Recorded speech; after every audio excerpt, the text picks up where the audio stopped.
Hi friends, இப்போ நம்ம பார்க்க போகிறது ஓட்ஸ் சூப். இதுக்கு பட்டாணி, கேரட் எடுத்து வச்சுருக்கேன். கேரட்டை பொடியாக கட் பண்ணிவிட்டு, அப்புறம் காலிஃப்ளவர் கொஞ்சமாக கட் பண்ணி வச்சுருக்கேன். அப்புறமா இஞ்சி பூண்டு விழுது 1 ஸ்பூன்,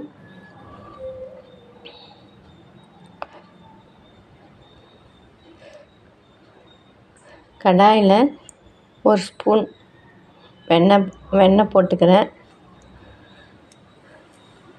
வெண்ணெய் மெல்ட் ஆனதுக்கப்புறமா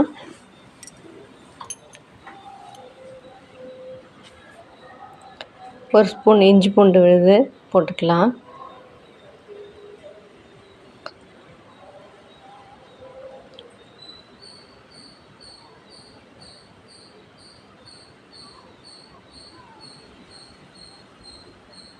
ரோஸ்ட் ஆனதுக்கப்புறமா பட்டாணி பொடியாக கட் பண்ணி வச்சுருக்கேன். கேரட், காலிஃப்ளவர் கொஞ்சம் உங்களுக்கு ஏற்ற மாதிரி வெஜிடபிள்ஸ் எவ்வளோ வேணுமோ அதுக்கு ஏற்ற மாதிரி போட்டுக்கோங்க. லைட்டாக வதக்கி விட்டுட்டு 1 டம்ளர் தண்ணி ஊற்றி வேக வச்சுருக்கேன்.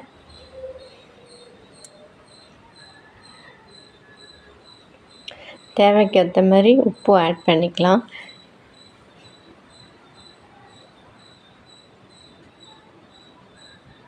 ஒரு 2 மினிட்ஸ் வேக வச்சுக்கிறேன். இப்போ 1 டம்ளர் தண்ணி ஊற்றிருக்கேன் வேகிறதுக்கு. இதில் 1 டம்ளருக்கு 2 ஸ்பூன் ஓட்ஸ் தண்ணியில் நல்லா மிக்ஸ் பண்ணி அந்த வேக வச்ச வெஜிடபிள்ஸோடு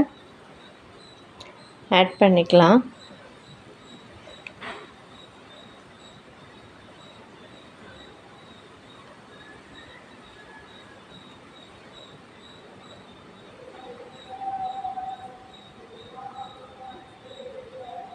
ஒரு 5 மினிட்ஸ் சென்று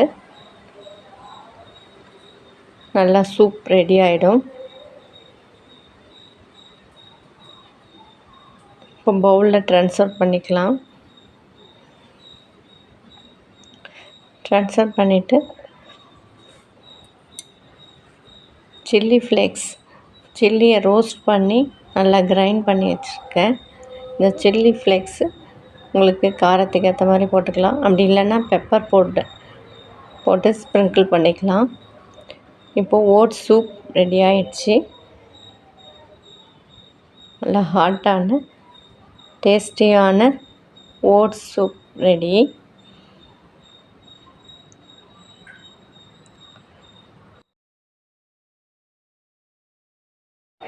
நெக்ஸ்ட்டு பார்க்க போகிறது கார்ன் சூப். இதுக்கு ப்ளைனான கார்னை தோல்லாம் எடுத்துக்கிட்டு உதிர்த்து வச்சுக்கிறேன். அப்புறம் பூண்டு சாப் பண்ணியிருக்கு. மிக்சியில் கொஞ்சமாக கார்னை போட்டு ஒரு 1/2 டம்ளர் தண்ணி ஊற்றி நல்லா நைஸாக கிரைண்ட் பண்ணிக்கணும்.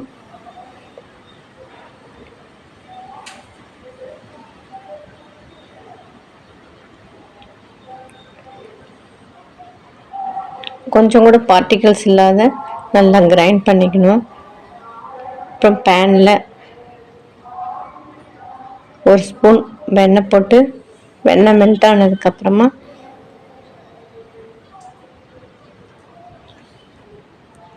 சாப் பண்ணி வச்சுருக்கிற பூண்டை போட்டு ரோஸ்ட் பண்ணிக்கலாம்.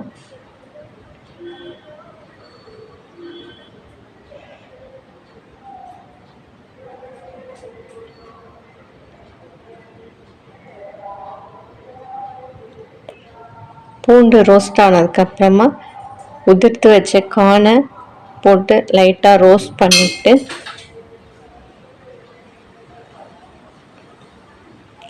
இந்த கிரைண்ட் பண்ணியிருக்க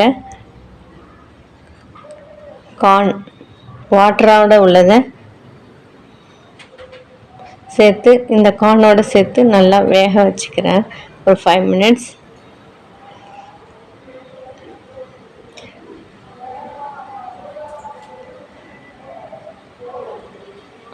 ஒரு 5 மினிட்ஸ் அப்புறம் எக்ஸ்ட்ரா தண்ணி கொஞ்சோண்டு ஊற்றிக்கிறேன்.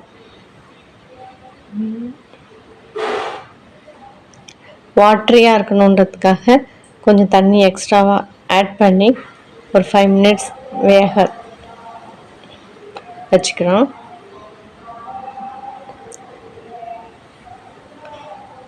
5 மினிட்ஸில் இப்போ வெந்துடுச்சு. இப்போ தேவைக்கேற்ற மாதிரி சால்ட் போட்டு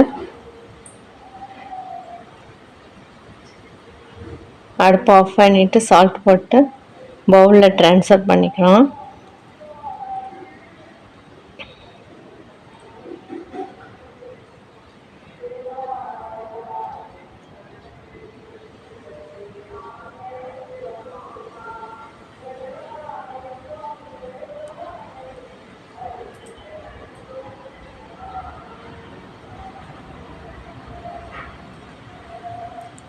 இப்போ ட்ரான்ஸ்ஃபர் பண்ணிக்கிட்டு கார்ன்ஃப்ளேக்ஸ் கடையில் இருக்குது இல்லையா, மார்க்கெட்டில் ப்ளெயின் கார்ன்ஃப்ளேக்ஸ், சுகர் இல்லாத கார்ன்ஃப்ளேக்ஸ் ப்ளெயினாகவும் விற்கிது.